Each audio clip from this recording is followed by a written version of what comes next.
Of course, dadaan ito sa Kongreso dahil sila po yung magbabudget. At yun nga po, na pagbigyan tayo. And then, parang one time, nag-meeting siguro sila, they wanted to report to us, The to good the news. soldiers, the good news. Magandang araw mga kababayan, ito po ang News That Matters at ating panonoorin dito sa video na to na itong si General Browner na panay pa rin na dikit dito sa gobyerno natin. Palibhasa, nakatanggap po ito ng pera na galing sa pondo ng ating bayan, panay ang dikit dito sa gobyerno ni Bongbong Marcos mga kababayan. Pero bago tayo tumulak dyan, isang share, like, subscribe lamang po, masaya na po tayo dyan para updated po tayo sa mga kaganapan sa ating bansa. Eto, panonoorin na natin si General Brownie mga kababayan, eto na po. Understand To go that. on. But tao rin po kayo. Of course, you have to remain apolitical, hindi Yes. po ba? Pero pag pinag-uusapan po, and again, billions of pesos, again, supposedly, sabi po niya, wala daw siyang natanggap. Sinabi po niya, napupunta yun kay Congressman Martin Romualdez, kay BBM, tapos ito pong anak, si Congressman Sandro Marcos, nag-insert daw ng 50 billion. In a way, I understand where you're saying that democratic justice has to take its course, no, whether Yes. the wheels of justice grind slow. But does it affect members of the AFP? I mean, meron ho ba dyan na nagsasabing sandali lang, pera din namin ito? So what do you say to, I think Congressman Kiko Barzaga was one person who had also mentioned about, well, two things, if I'm not mistaken, sir. Yung personal allowance increase, Oh, that yeah. video, Yeah. if the public saw that, wherein you have the former speaker and the former, rather, Speaker Martin Romualdez at that time, Appropriations Committee Chair Zaldico at that time, and si Majo Leader nandun din po, nag-video call po sila, kausap po kayo, pinakita pa, nakita po Yan, talagang si oo. General Bronner po yun, at basically, pinag-uusapan po yung personal allowance increase. Is that suspect? Meron ho bang mali doon dahil nagmumukhang parang nabigyan ata kayo ng Oo. extra, special, Oo, ganito to yun. keep loyal? Yeah, ganito yun. Will you be loyal to this administration, sir? Well, what we are saying is that we are loyal to the Constitution, we are loyal to our flag, and we are loyal to the Wala. duly constituted authorities. As of now, Wow, yeah. our duly constituted authority is the President. He is our Commander-in-Chief. Therefore, we are going to follow him. When you said the short-term implementations that need to be done, for example, to prosecute and Yes. to jail, is there an idea or is there restlessness rather from you or from the military even echoing some of the sentiments of the public na number one, maliliit na isda lang po ang nahuhuli so far, and number napakabagal daw nung pag-prosecute o pag-issue ng mga arrest warrants la doon sa mga suspects or yung pong akusado. What do you say to that? Well, let me use your term, Pinky, when you said so far. No, so far maliliit lang. Pero umaandar naman po. So let's give it a chance. Let's give it a chance. Tingnan po natin. Ang inyong mga sundalo po ay hindi naman kami we are aware of what's happening. No? We are aware of what's happening, and then we also recognize the emotions that go with that. Galit rin kami dito sa nangyayaring corruption scandal. No, dahil kami po, for instance, napakarami mga fake news na kumakalat. Sinasabi nila that even the Armed Forces of the Philippines has ghost projects. 15 billion pesos 15 worth billion, of those projects. oo. So parati po namin ini-explain yon na hindi po totoo yon, no? Because the TICAS projects, it's called TICAS project. It started during the term of President Duterte. Ang ibig sabihin po nito is tatag ng infrastruktura para sa kapayapaan at seguridad, TICAS.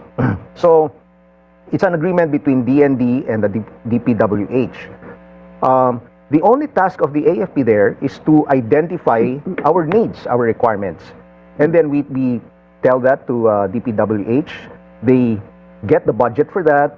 They bid it out. They implement. They execute the plans, and then they investigate. And they evaluate. I'm sorry. And then they turn over the project to us once it is complete. Turnkey, kumbaga. So pinipilit nung iba na parang gusto nila ipalabas na dumadaan sa armed forces yung pondo. So Hindi no po. no funds. No funds. Past the AFP either through bidding, through implementation, wala pong ganun. Wala po, wala po. Nothing. Okay. Kaya nga sabi ko, not even a single peso passes through the armed forces. At marami pa hong mga iba't ibang mga fake news na lumalabas. We see that some sectors are trying to discredit the armed forces of the Philippines. They're trying to even create a gap, a wedge among our soldiers, no? Katulad nung may mga fake news katulad yung sa akin mismo. Meron no? ho kayong Bronner Bronner condominium. condominium, Okay. yes. Let's clarify that, sir. Yes, thank you, Pinky, for that, for giving me this opportunity. I would like to put on record na hindi po sa akin yon, yung Bronner condominium na yon. In fact, it belongs to my cousins at pinaghirapan nila yung condominium na yon. At wala pong taxpayers money na pumasok doon, ano. Pinaghirapan nila. And sabi nga You never nila, invested? You never No. gave any money? no, Okay. no. It's really there. It owns. I mean, my cousins own that, and in fact, sabi nga nila, if we wanted to hide it, then we could have named the condominiums another name, like maybe Sunrise Condominiums, no? But they're proud of it. They're proud of the accomplishments that they did. They worked hard for it, and sana mahinto na ito kasi kawawa naman yung mga nakatira doon. So what do you say to, I think Congressman Kiko Barzaga was one person who had also mentioned about, well, two things, if I'm not mistaken, sir. Yung personal allowance increase, Oh, that yeah. video, Yeah. if the public saw that, wherein you have the former speaker and the former, rather, Speaker Martin Romualdez at that time, Appropriations Committee Chair Zaldico at that time, and si Majo leader nandun din po, nag-video call po sila, kausap po kayo, nakita po Yan, talagang si oo. General Bronner po yun. Tama. At basically, Katanggap pinag-uusapan yun ng po mga yung pera. personal allowance increase. Ayaw nyo pang aminin. Is that suspect? Meron ho bang mali doon dahil nagmumukhang parang nabigyan ata kayo ng Oo. extra, special, Oo, ganito to yun. keep loyal? Yeah, ganito yun, Ma'am Pinky. First of all, it is not a personal allowance. It is the subsistence allowance of all the soldiers. Nung pong kasing 2023, yung ating Pangulo, tinanong niya ako, how can we help our soldiers? Sabi ko, sir, probably we can increase the subsistence allowance of our soldiers. Kasi yung 150 pesos kada araw para sa pagkain po ng ating mga sundalo, hindi na sapat yun. So sabi ko, maybe we can increase it. So, for how much? And then nagsabi lang ako, 350 sir, 350.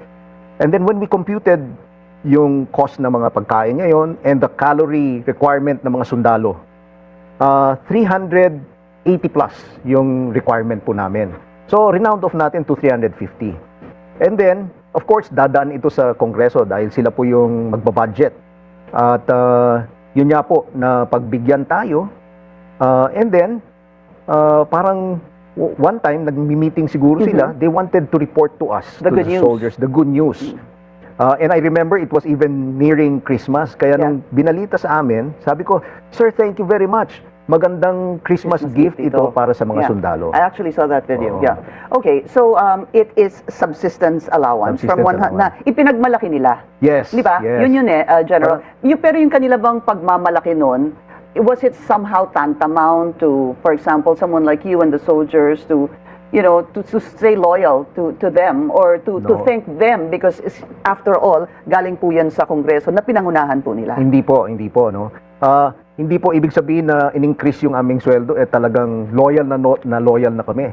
Blind loyalty yung isusukli po namin. Hindi pong ganoon, no. That is not the case. So, we believe that our soldiers deserve that increase in the subsistence allowance. In fact, for next year, dahil nag-increase na po yung sundalo itong taon na ito, next year, yung mga pulis at yung mga Coast Guard natin susunod naman. All right. Quick reaction, sir, on the revelations of ex-Congressman Zaldico, especially today, sir, wherein, you have so many parts. First, the supposed insertion, allegedly, of the president, to him saying the president and the former speaker wanted 2 billion pesos delivered every month, to today, Yes. that he is already saying that even the presidential son, Congressman Sandro Marcos, inserted about 50 billion pesos in a span of 3 years. Yeah. How do you accept or even react to such allegations? Well, they remain allegations, and they have to be proven in court, because everybody should have that their day in court, so that they could, there's due process. So maraming, for example, anybody can accuse anyone, and I agree with the president when he said that dapat ay umuwi na lang po si former Congressman Zaldico, and patunayan niya yung mga allegations niya. So again, our stand is that we allow the wheels of justice to Okay. turn. We allow the democratic processes Understand to that. go on. But tao rin po kayo. Of course, you have to remain apolitical, hindi Yes. po ba? Pero pag pinag-uusapan po, and again, they remain as allegations, billions of, again, supposedly, sabi po niya, wala daw siyang natanggap. Sinabi po niya, napupunta yun kay Congressman Martin Romualdez, kay BBM, tapos ito pong anak, si Congressman Sandro Marcos, nag-insert daw ng 50 billion. In a way, I understand where you're saying the democratic justice has to take its course, no, whether Yes. the wheels of justice grind slow. But does it affect members of the AFP? I mean, meron ho ba dyan na nagsasabing sandali lang, pera din namin ito? Well, so far, Pinky, sa mga panayam ko sa mga sundalo, no, again, we are aware of what's happening, but we have to remain professional as well, dahil mga sundalo kami. Kaya sinasabi ko po sa ating mga kasundaluhan, kung talagang hindi nyo na kaya at kailangan i-express ninyo ang mga sarili nyo, yung mga sentiments ninyo, you can leave the service. You're free to leave the service. And once you're outside, you can do whatever you want. Has anyone left? No. And I'm proud of that. We have kept the armed forces intact. I can say that we are solid, and we have reached a high level of professionalism that is unprecedented. And now that we're being tested during these times, I can see that malayo na po yung narating ng ating mga kasundaluhan. Is there such a thing as a loyalty check? Are you conducting No. loyalty checks, sir? No, we did not. But I talked to my commanders last week through VTC, and I did not expect any answer in return. Like, sir, you can count on us, etc. Sir, we are loyal, etc. I just reminded them that as an armed forces, we have the duty of making sure that our country is stable. Bago po namatay si Secretary Juan Ponce Enrile, we had the chance to talk. At sabi niya sa akin, what our country needs right now is stability. And of course, he has that wisdom. Napagdaanan niya po lahat ito, no? But is there such a thing as a turning point for the military or for yourself, sir? Meron ho bang turning point? Hindi ko po masasagot yan at this point, you know. We're looking at all of these things that are happening. Okay. We're also busy defending our nation. We're busy going after the communist terrorists, the local terrorist groups. We're protecting our sovereignty, our sovereign rights in the West Philippine Sea. So marami kaming trabaho. Pag may mga bagyo, nandyan po kami. So sinasabi ko sa ating mga sundalo, focus tayo sa ating trabaho because we have a lot of things to do in order to make us more capable, more modern, in order to deter any, possible conflicts. In general, you're very certain that the armed forces remains intact Yes. and very much united. Yes. Okay. Just briefly, sir, let's talk about the protest rally on November 30. There was a statement made by Rear Admiral Trinidad that the previous rally could have been foreign funded. Possibly. There is that Possibly. consideration that it could have been foreign funded. Is that the sentiment also on your end? We're still investigating, Ma'am Pinky, that we're trying to make sure of this because, well, from what we saw in the previous rallies that happened, tama po yun, catered pa yung mga pagkain, and then of course they spent for a lot of all the other things that went with the rallies, the stage, for instance, etc. Yeah, it was also after that time, right, when you revealed that the group of, it was UPI, United People's Initiative, by former General Pokis, right, spoke to you. And you brought your, how do you call it, your battle Staff. staff. Yes. And what exactly did they tell you? And, I mean, Kayo ho ba, were you insulted? What was the Hindi feeling, naman sir? po. Maganda naman po yung usapan namin because previous to that rally, which happened on a Sunday, Wednesday they were already outside the gates of Camp Aguinaldo. They were calling for an audience with me. Then Thursday, Friday. So finally Saturday, nung nagkaroon po kami ng battle staff meeting, we usually do that during crisis or during times that let's say red alert. Mhm. So sabi ko, sige, let's give an opportunity for Okay. the side of And what General- exactly did he say to you? Well, of course, they said they were against corruption, and then I told them, sir, pareho naman tayo. We are also against corruption. No? But we were waiting for them to tell us kung ano talaga yung pakay nila. And ano po yung salita niya na Well, wala naman during that time. Pero meron dun sa grupo nila nagsabi na kapag kayong mga military hindi kayo gumalaw, kami mismo ang mag-aarmas. No? And narinig ng lahat yun. No? So, and then later on, ito nga, lumalabas na yung mga interviews nila and then yung mga panawagan nila na mag-withdraw ng support ang military. No? I guess that's my question when I thought he had personally asked you to withdraw support from the government. So that did not That happen. did not sir. happen. Yes. Okay. Just quickly, is that group a force to reckon with? Well, we're considering all the groups. We have to, we're not eliminating any of these groups. You take everything seriously, We sir. take everything And seriously. the upcoming rally, just to be clear, on November 30, sir. Yes. How closely will you be monitoring this? Have there been any intel reports of kaguluhan or anyone wreaking havoc? So far, we don't have any intel reports about an incident similar to what happened in September 21. Hopefully, no, ay maging peaceful rin itong rally na ito. At sana nga ay hindi na masingitan itong mga rallyista na those who really want to just have a peaceful venue for them to bring out their sentiments, air their opinions. Sana hindi na magkagulo doon. No? That's why nananawagan tayo sa ating mga kababayan, especially the rallies, to police their ranks, no? To make sure na hindi sila masingitan. AFP Chief of Staff General Romeo Bronner Jr., sir. Ayan po mga kababayan, si General Browner na kung saan tikom pa rin yung bibig niya. Against corruption daw po siya pero nakatanggap naman ng mga pera dito galing kila BBM, kila Romualdez at Saldico mga kababayan.